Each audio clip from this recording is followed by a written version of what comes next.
So, welcome to our Values podcast series.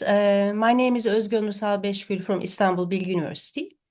Our project Values is a research initiative led by the European University of Vienna, which aims to address the current challenges facing the European Union and explore potential counter strategies. This project involves 20 partner institutions from 17 countries across 5 continents and focuses on scrutinizing the foreign policy of the European Union and the challenges posed to its values. The project is funded by the European Commission as part of a Jean Monnet policy network for a 3-year period which started in January 2024. And views and opinions expressed in this podcast are those of the authors only and do not necessarily reflect those of the European Union or the European Education and Culture Executive Agency. Neither the European Union or the European Education and Culture Executive Agency can be held responsible for them. So I would like to welcome Professor Ayhan Kaya from Istanbul Bilgi University for this part of the podcast series. And welcome, Professor Ayhan Kaya. Could you please introduce yourself and your research interests very briefly to us? Thank you, Özge, for the invitation. And it's a great pleasure to be a part of this really huge, humongous network of so many different institutions. It's great to have a dialogue with different partners, different colleagues from across different parts of the world. Well, I'm a political scientist by training, but I identify myself as a social anthropologist by habitus, so to speak. I have worked on so many different issues, so many different, problems. Mainly, I work on migration-related issues, diaspora studies, migration studies, refugee studies, populism studies, citizenship studies. I have conducted different EU-funded research projects on the representation of Muslim origin people in Europe, islamophobism in the European context, populism in the European context, and lately I've just completed a 5 years long European Research Council advanced grant research on youth radicalism. So within the Values project, I try to bring these different kinds of expertise together and bring them together with the issues that we discuss in Values projects, such as the European values and the contestation of European values. Maybe if you just allow me say one final thing, I'm very much interested in how the EU is lately trying to cope with the issues of diversity, ramifications of globalism, mobility, and super diversity. And I personally find out that the very famous motto of the European Union, which is unity in diversity, is really challenged lately by the local European citizens themselves, who mostly live in the remote places, small towns, agricultural lands, rural places, and deindustrialized places. So I'm trying to, contribute to the resolution of such problems, such issues emerging lately in the European space. And I hope that we could all somehow contribute to this process of radicalization of different groups of people who often happen to live in politically, geographically, ideologically remote places, which are being unfortunately neglected and which are causing a lot of different regional and local disparities within the European Union. So these are the things that, in a nutshell, the things that I'm currently been dealing with. Thank you. So our focus today would be on populism the concept of nativism and Islamophobia. So let's start with populism. I mean, can you tell us a bit about the typologies of populism and why is the populism is on the rise connected with that? Well, let me just first say, Özge, that I don't take populism, or rather right-wing populism, as a pathological matter, because mostly people, political elite, even scholars, take it as a kind of pathological matter to be cured. Uh, and mostly people take populism as the cause of many problems that we are recently going through in the European context or in the other contexts as well, even in the Turkish context. But I think populism, the growing tide of populism, is the end result of long-lasting unresolved issues which are not taken care of very well by the centrist political parties, by the governments that have become more and more neoliberal in their undertakings of the everyday problems of the people. So, right-wing populism is the end result of the issues which were not really resolved, which were not really cured by the governments, by the mainstream political parties. So, my hunch is that if we really have to put the blame on someone or some institutions or some embodiments, it is not necessarily the right-wing populist parties. I would simply start with questioning the mainstream political parties who have not delivered enough uh, to uh, to resolve the deep-rooted socioeconomic, geographical, and political issues. So when we look at the issues related to right-wing populism in particular, we see that there are different typologies that we can think about, or there are different forms of scholarship that we could follow. For instance, in my own readings, I see that there are three different ways of looking at populism. Populism in the European context was not really a matter of discussion, let's say in the 1960s, in the 1970s. I just remember from my readings the famous 1968 conference organized by very famous scholars such as Peter Worsley, Ernest Gellner, Isaiah Berlin, at the LSE, the university that you know very well by heart. So in 1968, they discussed about populism across the world, and then they concluded that populism is not an issue in the European context. But now today, populism is a very big issue within the European context. So if you look at the scholarly works, there are three different ways of reading populism at the moment in the European context as well as in the other contexts. The first school working on populism is called anti-globalization approach. The second one is anti-elitist approach. And the third one is populism as a political style approach. I personally use those three different approaches in an eclectical way because I believe that they are really explanatory for different kinds of populism at the moment.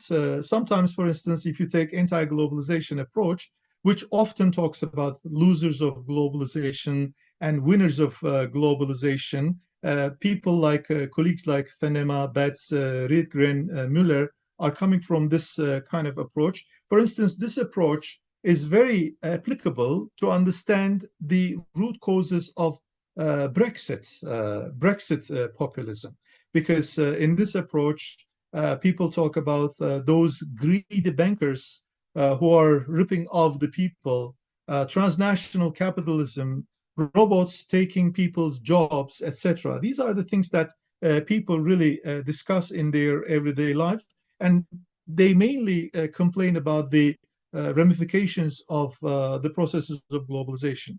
But if you take a look at the other approach, which is anti-elitist approach, here in this approach, especially in the European context, it is very explanatory again to understand different forms of populism, especially Eurosceptic populism, because here people who live in different parts of the EU mostly blame Brussels, mostly blame the elite in Berlin, elite in Brussels, elite in Paris to be responsible of all the problems that they're going through, because they complain about the fact that EU is trying to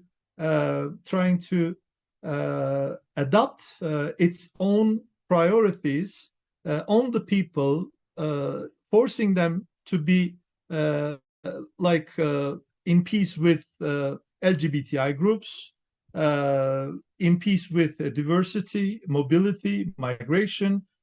So these are the things they believe that are coming from the European Union, the Eurocrats, who do not have any clue about everyday life of these people. So there is apparently a kind of disconnection between the local people who live in the small towns, remote places in the European Union, and the elite, cosmopolitan, liberal, Eurocratic elites who do not, apparently, according to them, do not know anything about everyday life of these people. So Mudde, for instance, or Hoffman, De Vries are kind of colleagues who look at populism from this approach. The third approach is also quite interesting approach because it's coming from the works of Laclau and Worsley, Mouffe, Tagiev. There are so many different scholars, also Ruth Wodak, Moffitt, etc. They treat populism as a kind of political style, which is coming from the political strategy communication people of the populist leaderships, meaning that populism in this approach is a kind of thin-centered ideology which can go together with communism, liberalism, all these different kinds of liberal or left-wing ideologies, etc. It's a style that is being used by the populist leaders. For instance, what does it mean? What is the content of this style? First of all, the populist leaders perceive the world in a Manichaean way between, let's say, black and white, good and evil, believers, non-believers, etc. So the world is really divided between the two kinds of people. Secondly, these populist leaders are very much into using, simple language. Sometimes they use swear words. They use, they make intentional gaffes. They use their masculinity if they're male. They use their femininity if they're females on purpose, trying to give the impression to the people that they're not really different from the lay people. So they really try to erase the boundaries which may come from their elitist, posture. So they want to give a fight against this elitist postures as well. But then again, a part of this, style is something totally different, which gives the right-wing populist leaders, especially, a kind of holy look. It's interesting how the political communication strategy people of these leaders play with these religious instruments, giving a kind of holy, sacred look to these leaders. For instance, Trump just managed to escape from an assassination just a few weeks ago, and then afterwards we heard so many people saying that Trump, is a saint. He was saved by God. So sometimes populist leaders are using this religious, kind of instruments to give a kind of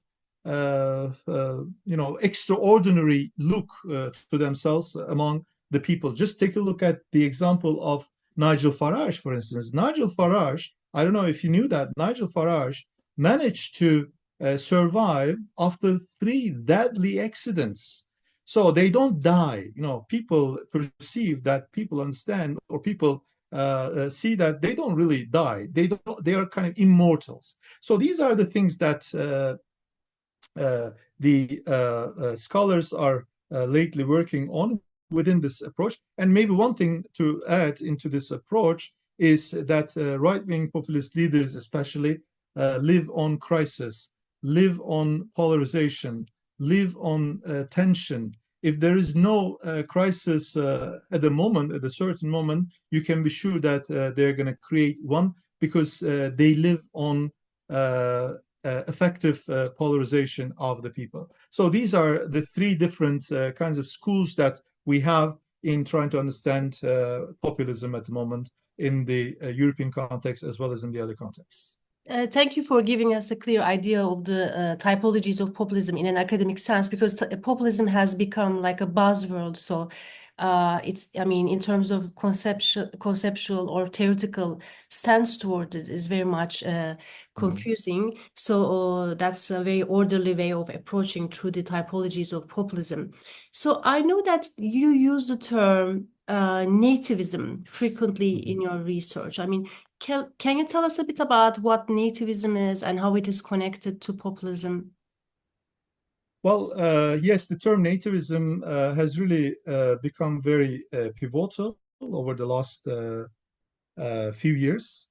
And uh, well, you and I, Özge, we used to work a lot on nationalism back in the 1990s, 2000s, etc. And nowadays, the buzzword is no longer nationalism, but populism. Together with populism, we can also say that the other buzzword is nativism. Uh, if you ask me, nativism is a soft version of racism, because when you use the word nativism, it doesn't really bother people so much. It's a local kind of identification. It sets up the cultural, geographic, political boundaries of a certain given territory. It is far more, it's far softer than racism in a way. We hear Brexiters using the term, Trumpists using the term. In the Turkish context, Erdogan using the term very much. Le Pen is using the term very much. It's basically, if you take a look at it critically, it's a kind of prejudice in favor of natives against strangers. So nativism is a kind of reaction to the globalization flows, meaning nativism is a kind of reaction to, let's say, global finance, uh, global forms of mobility. It's a kind of reaction to this circulation of images across the world through internet, through social media, etc. So nativism in the European context especially tries to set out the true, organic, rooted, and local people against the cosmopolitan elites, migrants, and all the others with non-European ethnocultural backgrounds. So nativism in this sense is a very handy kind of discourse to be used by the populist political elite, so to speak. So yeah, these are the things which immediately come to my mind. And I say it's a kind of soft racism because it is based on the discourse of nativism, underlining spatial, territorial, liberal, secular, civilizational, and ecological elements in the European context. So when you say that I'm a nativist, people would not find it weird because we are all currently somehow affected by different flows of globalization. I think, in a way, we all have the potential to become more and more nativist, which is fine by me. But if you take it too far, for instance, in our studies, in our fieldwork, research, in the interviews, in-depth interviews that we conducted with the supporters of right-wing populist parties, we have seen many people saying that, well, let's say, for instance, in France, in Lyon or in Toulon, someone says, I don't want to eat Spanish tomatoes. I want to eat French tomatoes coming from the local markets, local producers. I don't want to pay for international transportation, which is fine, this kind of thing. So this also shows us that this right-wing populist discourse is not so easily, cannot be so easily present into this right-wingism. There are also some really interesting left-wing elements. So things are really much more complicated than they seem to be, at least in my eyes. Thank you for mentioning your ERC project, because I know that you just completed the project. I mean, which was for the duration of 5 years. It was a very influential project. So my question would be, I mean, you already mentioned a couple of anecdotes, but what was the most noteworthy finding you encountered from the field research that you conducted within the framework of this ERC project? What basically surprised you the most, or so? Well, thank you, Özge. I mean, one of the things that we have seen in our research was that uh, the things that appear to us at first glance are not necessarily correct. If you are a social science student, if you claim to do social science, by default, you must know that things are quite different from the way they are seen to you. So I use this phenomenological approach very much. And we talk to, let's say, we talk to the right-wing populist and Islamophobist young people across 4 different countries: Germany, France, Belgium, and the Netherlands. But in small towns, we talk to people. But we also talk to Islamist young people who are becoming more and more Islamist in their everyday life, who live in big cities: Berlin, Paris, Amsterdam, Brussels, etc. And then we try to argue, at least this is what we have found out. I mean, these people, nativist, populist young people, young Europeans versus Islamist young Europeans, they're actually quite identical in terms of their socioeconomic deprivation, grievances, political grievances, spatial geographical grievances, and nostalgic grievances. So we try to underline that these young people are actually quite similar, but unfortunately, they are being divided, they are being clustered by neoliberal forms of governmentality, which often underline cultural, religious, and civilizational differences. So I'm personally struggling against the prevalence of the civilizational neoliberal thinking and arguing that, well, actually, these young people are quite identical in terms of the problems they go through in everyday life. So instead, for instance, if we had these things back in the 1960s, I argue that these young people coming from different backgrounds would actually set up an alliance, as Antonio Gramsci would argue. They would set up an alliance together to fight against the things that they dislike, the things that they criticize. And the things that they criticize mostly is the neoliberal state. So I treat all these different forms of radicalisms among the right-wing populists or the Islamist young people as an end result of the ongoing neoliberal forms of governance, which always underline transnational capitalism, which always underline globalism, super diversity, etc., etc. But people are not equipped enough to find ways to resolve the ambiguities, the instabilities, the paradoxes which are brought by all these different flows of globalization.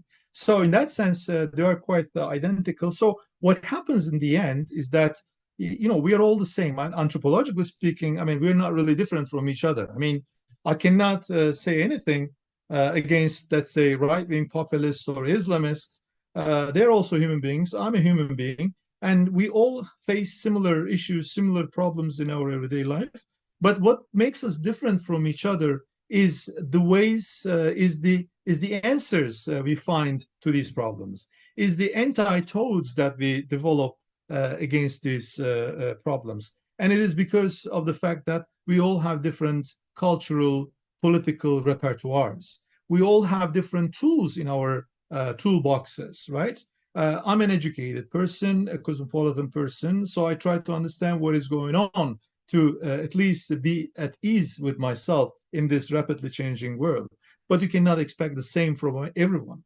So an Islamist person, a pious Muslim person, will immediately go into his or her toolbox, which is full of religious tools, or you can not expect the same exactly from a let's say, parochial, local, nativist, populist person, because when he or she looks at the toolbox, he or she will immediately find nationalist, culturalist, homogeneous kinds of instruments to play with, to use, to come to terms with the rapidly changing world.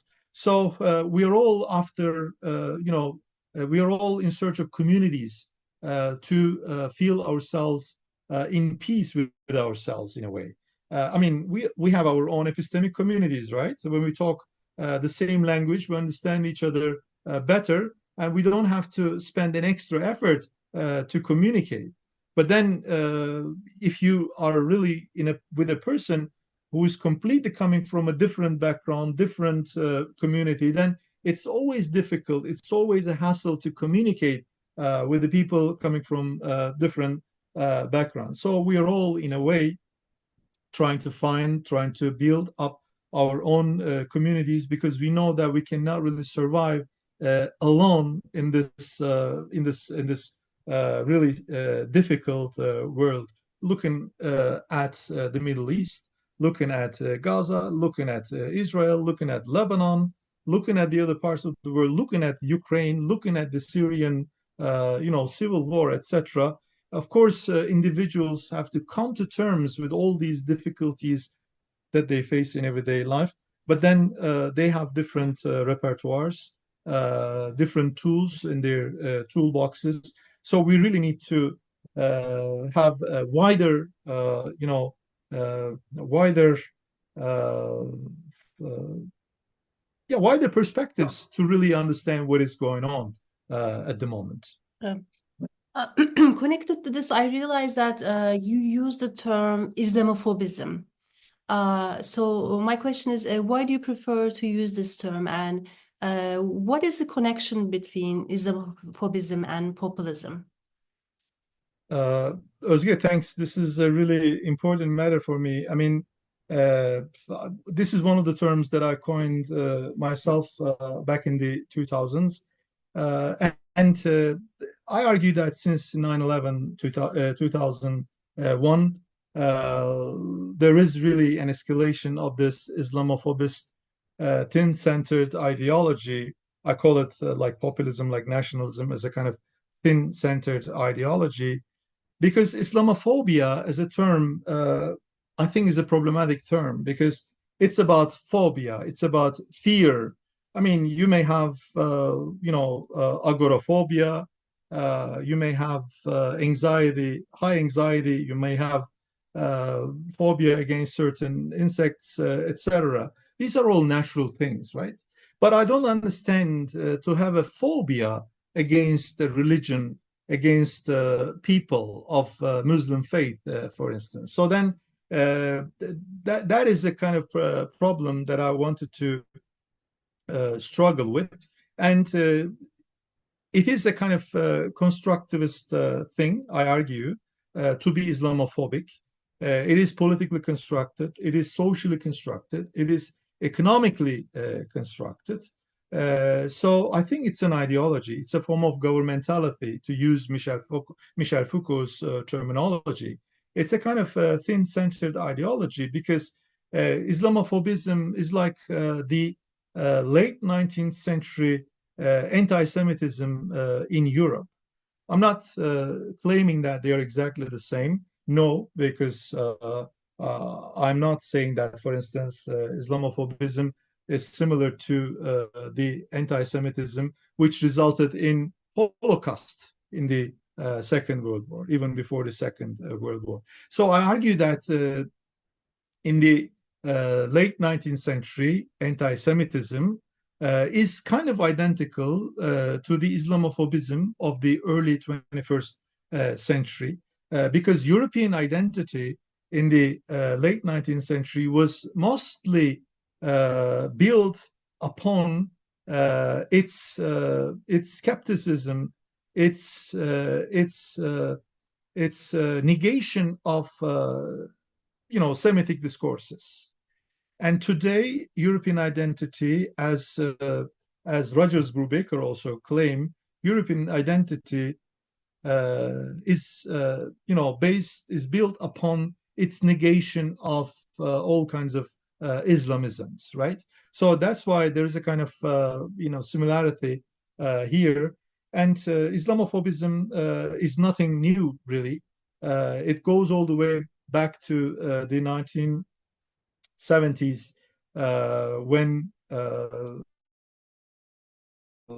Cold War was coming to an end, when USSR was ceasing to be the geographical militaristic enemy of the West, of Europe, when communism was ceasing to be the ideological enemy of the West.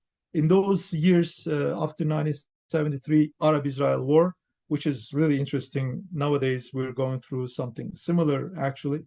After 1974, you remember from the readings of the oil crisis, economic crisis, which in the end, the Europeans blamed the Middle Eastern OPEC petrol producing countries because they cut off the exportation of oil to the European countries. And since then, the Middle East has become the main enemy, the major enemy, the other of the West, geographically speaking.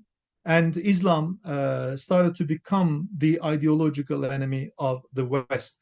Of course, I'm putting it very bluntly, but this is kind of the trajectory that I could follow since 1970s.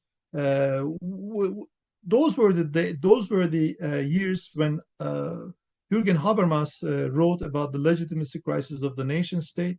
Those were the years when officially migration stopped in the European context.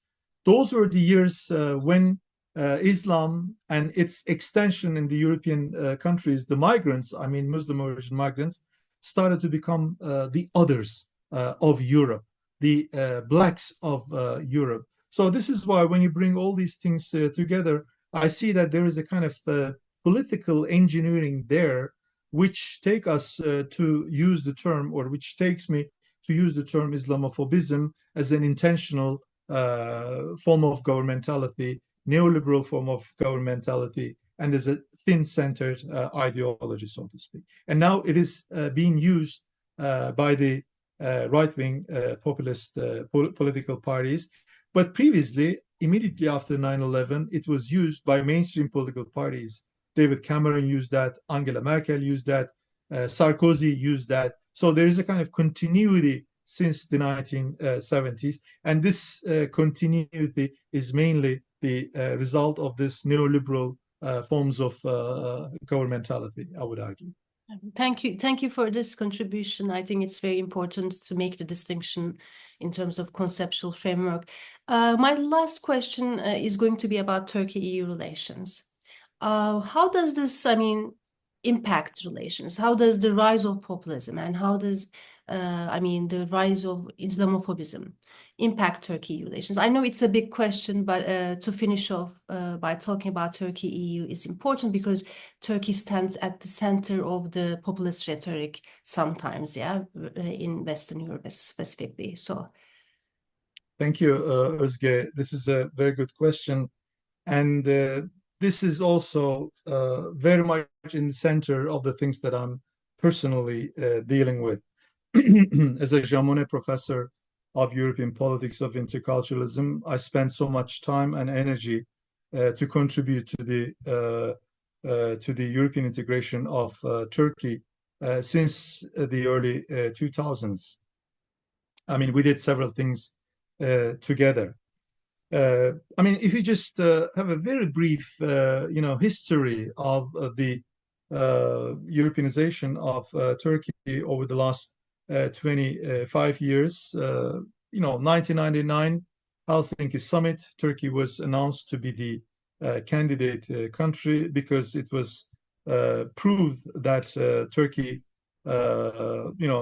fits in because it kind of adopted the Copenhagen criteria, rule of law, democracy, human rights, free market economy, etc., etc. 1999. And then 2001, 9/11, there was the Twin Towers being destroyed, leading to the death of hundreds of people. And then before that, there was the Huntingtonian clash of civilizations paradigm. And then on top of that, because of the things happening in the Balkans, we had 9/11. So all these things getting together created this, civilizational rhetoric, making the civilizational rhetoric very prevalent in the European context as well as in the other contexts. And Turkey, run by the Justice and Development Party, Erdogan in those days, benefited a lot from this rhetoric, arguing that Turkey is a great candidate to promote, liberal, moderate Islam across the world against this radicalist, extremist, Islamist formations such as Al Qaeda, etc. Today ISIS or some other organizations who are promoting radical or extremist form of Islam. So conjuncturally, it was the right conjuncture for Turkey to benefit from this civilizational discourse. But unfortunately, it is mainly because of the civilizational discourse. It wasn't really possible at all for Turkey, with the huge Muslim population, with a great geography, land, etc. It was impossible, again, simply because of this civilizational paradigm, to become a full member of the European Union. Because the leaders of the European Union were also lured by this rhetoric, were also appealed by this rhetoric. Angela Merkel in the first place, Sarkozy, David Cameron in those years. These are all conservative, Christian Democrats who perceive the world also through the prism of the civilizational rhetoric. So we are living in the shadows of the civilizational rhetoric since the 1990s, since the war in the Balkans. And I still believe that political climate, that civilizational rhetoric is still there to impact on us. So bringing all these things together, I argue that the EU-Turkey relations are now not based on the revitalization of European values. No one is interested in the European values. No one is interested in the universal values, justice, human rights, freedom of speech. There is a kind of transactional relationship between the two sides. And no one talks about the fact that Turkey is still a candidate country. When you go to different European states, you don't hear that Turkey is still a candidate country. Well, you don't hear the same thing, from the Turkish political elite either. Unfortunately, things are simply based on between the two sides, simply based on mutual interests at the expense of forgetting the importance of these European universal values. So EU is very much interested in Turkey keeping the refugees tight in its own borders. So it's like a warehouse. It's like a depot full of refugees who are potentially likely to go to intrude into the European borders. EU is interested in Turkey because of energy matters. EU is interested in Turkey because of trade matters, etc. And Turkey also has its own material interests coming from the European Union. And now Turkey has become a kind of middle power with different interests across different continents in Africa, in Central Asia, in the Middle East, etc. So unfortunately, we don't really see that values are playing so much importance in the EU-Turkey relations. So there are so many different examples. For instance, the Turkey-EU refugee deal, which is one of the indications of this transactional relationship between the two. So these are, in a nutshell, the things that come into my mind in terms of the inefficiency of the value-based rhetoric in Turkey-EU relations. Rather, we see mutual interests which are far from a kind of membership perspective on both sides, unfortunately. And one thing more, Özge, let me also underline, since it is the context that we are talking about. In the context, we have the Middle East, we have Gaza, we have Israel, we have Syria, etc. I just want to, complete my answer to your great question by reminding our audience, our colleagues, about something which is often overlooked, which is often, neglected. If we take a look at the Middle East, Caucasus, and East Mediterranean, let's say between 1999 and 2005, between the Helsinki summit and the starting moment of the accession negotiations between the two sides in 2005.